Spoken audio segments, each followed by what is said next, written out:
If there's anything that defines these monsters, then it's one subtle ass whooping. While they may look like a complete wimp or a gentle soul from the outside, these characters are polar opposites of how they look and act, and they may make up for a great, oh god, that episode moment.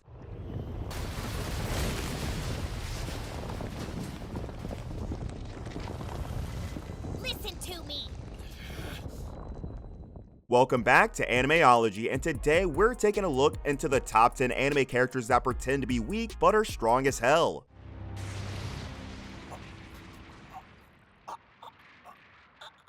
Before we continue, we would like to thank today's sponsor of Raid Shadow Legends. Now, I doubt Raid is a name that you haven't heard 1,000 times already, but let me tell you why there's never been a better time to dive in and start playing. Raid is now 3 years old and has stood the test of time as one of the best RPG games out there.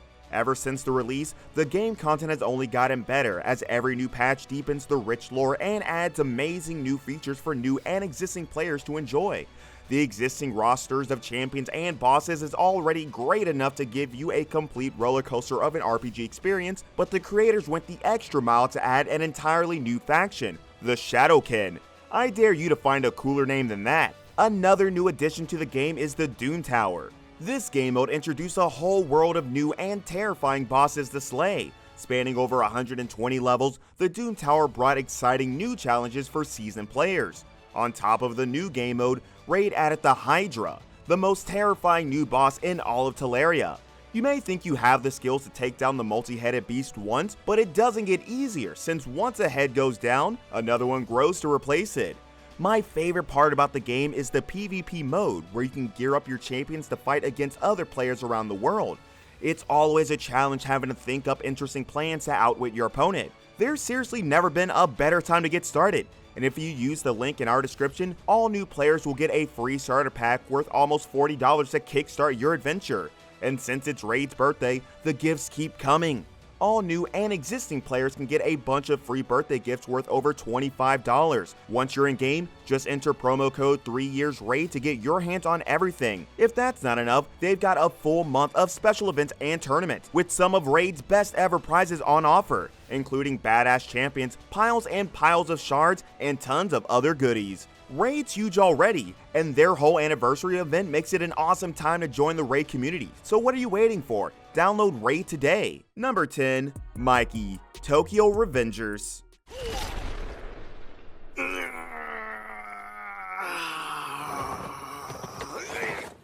Who do you think you are? Mikey is a crucial primary character, and man did he have us fooled when we first saw him. Being a middle schooler, Mikey's appearance isn't particularly menacing and he's considered one of the shorter and more calm looking characters in the series, so it was obvious that the audience and the characters within the anime itself were not buying him at first. But little did we know that the man named Sano Manjiro was going to be one hell of a fighter. In his first appearance, he came in looking weak to other people, talking about his reputation as a top fighter to straight up destroying Kiyomasa, so much so that he probably ended up with some loose screws. We would then get to see more of Mikey's strength in his battle against Hanma and when Tomen fought Valhalla, but the true extents of his strength are still hidden. Number 8. Koichi Hirose, JoJo's Bizarre Adventure. What the? Bastard. Mark my words. I'll make you pay for this! Serving as a deuteragonist to Josuke Higashigata, Koichi Hirose is undeniably one of the strongest stand users the world of JoJo has ever seen. But would you believe that this timid-looking 90s punk rock wannabe could whoop ass? It's likely the mangaka designed him to make sure nobody would believe in his strength. I mean, look at him. His personality, he is that one friend that always chooses the healer class while playing an RPG. However, his appearance, his personality, everything is irrelevant when we are scaling his power levels, and boy is it high. Koichi's stand Echoes has 3 forms that basically take advantage of letters and sounds that Koichi writes and produces. Using all 3 forms, Koichi can use a variety of moves for defensive but mostly offensive approaches. His Act 3 is a thing of beauty as it allows him to freeze his enemies and lash out at them. Problem. And you told me to go home, so I shouldn't get involved, you know? Besides, since I'm so shrimpy, I probably couldn't reach it. Number 8. Rimuru Tempest.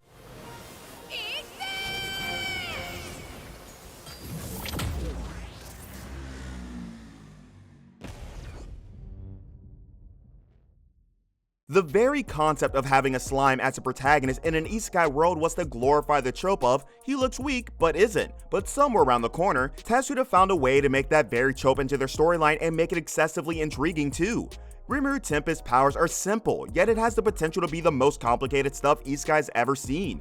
He's a slime that can absorb literally anything and receives all the powers of the things and beings he absorbs. This lets him keep his slime appearance on, which makes him look weak as hell, and he doesn't really show his strength all that often either. However, when he does get off on his opponents, it's complete devastation.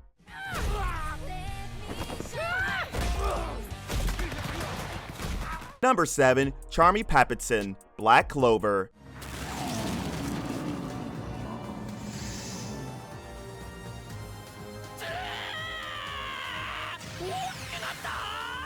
When Charmy was first introduced as a magical knight of the Black Bulls, it looked as if she couldn't care less about her friends as long as she got to eat, despite none of that food helping in her growth.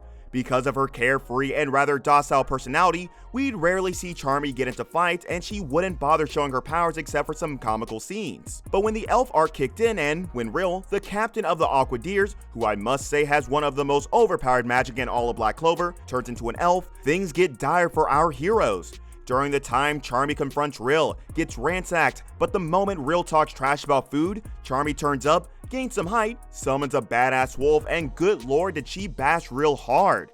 Later, it's revealed that Charmy is a half-dwarf and rocks some immense hidden magic powers, good enough to be one of the toughest magical knights around. What are you gonna do about it?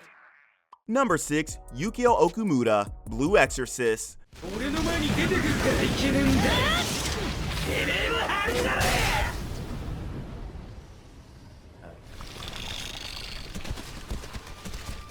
Being the fraternal younger brother to someone who's literally the son of Satan, Yukio has some of the most unique abilities and most refined exorcism skills in the entire series. Unlike his brother Rin, Yukio is a level-headed, kind-hearted, and calm person who rarely ever loses his cool. Despite being one of the younger characters in the show, Yukio has accomplished much more than a lot of experienced exorcists thanks to his early developments, one of which allowed him to see demons at a very young age. Because of this, Yukio was trained in the art of exorcism by one of the strongest exorcists in the show, Shido Fushimoto. While his normal exorcist powers are great, having a demonic heritage allows Yukio to transform into a demonic form, giving him the notorious blue flames, making him immensely powerful, as if he wasn't already. Number 5. Kanna Kamui, Miss Kobayashi's Dragon Maid.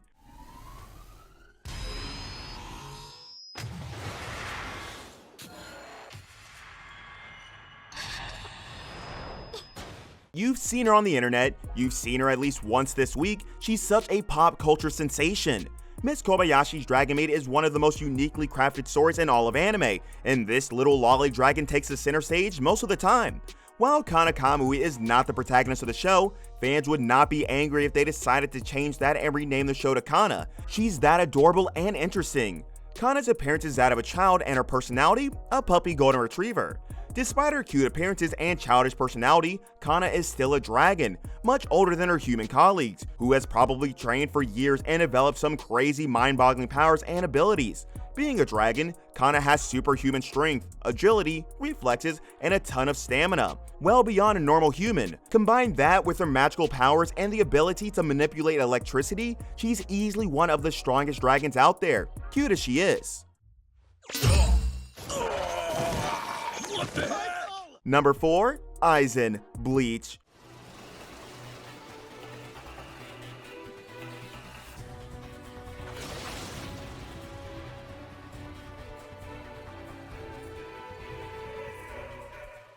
You saw it coming. You saw it coming, didn't you? My fellow Bleach fans and I know this is easily a top 1 contender given what a titanic plot twist it was to know that Aizen was behind all the devious schemes in the Soul Society, but I think it's fair to treat some modern entries on higher spots. There's nothing to say about Aizen that isn't already known. The Soul Reaper with a salaryman appearance who turned out to be everyone's boss. Aizen, for almost the entirety of Bleach, acted like he was a total wimp with average powers, and he even had the viewers fooled because we knew so little about him and the show never cared to explain. But the fact that this guy, this fake smile artist, was the one pulling all the strings from the beginning of the show hit us so damn hard that Ichigo had to pull a Super Saiyan 3 just to put an end to him. While his Zanbakuto and almost infinite spiritual energy are scary enough, Aizen's true power lies in his genius level intellect and his ability to manipulate everything to his advantage, making him one of the most fearsome antagonists in all of anime. Number 3. Selim Bradley, Fullmetal Alchemist Brotherhood.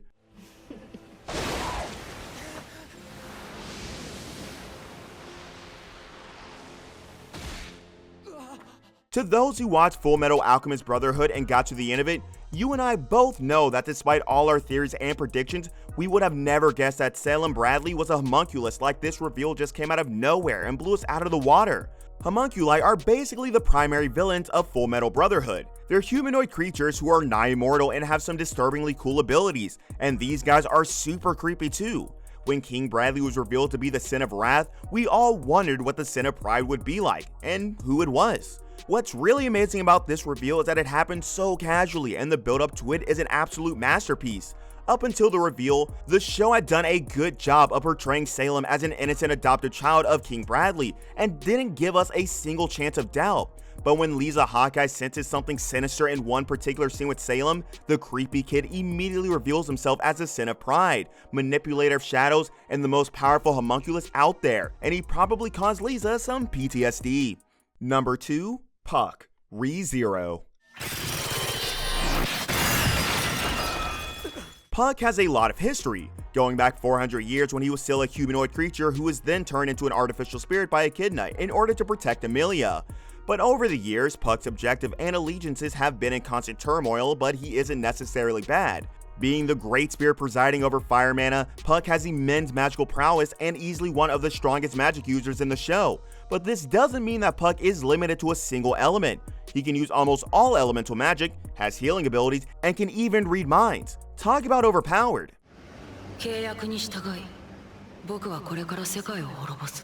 Number 1. Tobi, Naruto Shippuden.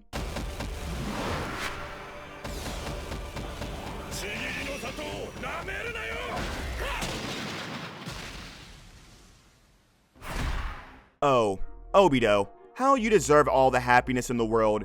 Only if you grew a brain faster and not after Naruto talked it into your head. Tobi was introduced in the sequel series Naruto Shippuden alongside Deidara as a goofy Akatsuki member who mostly specialized in running away and avoiding fights. But as soon as Itachi died, the show revealed that Tobi is actually an Uchiha with a fully developed Sharingan, and his personality changed along with his voice, and he suddenly turned into a much darker and menacing character. We later got to know that Tobi is actually Obito Uchiha, who is presumed dead in the Third Great Ninja War. When Obito decided to embrace the dark side, he hid his identity and pretended to be a goofball until Itachi, the biggest thorn in his path, was eliminated.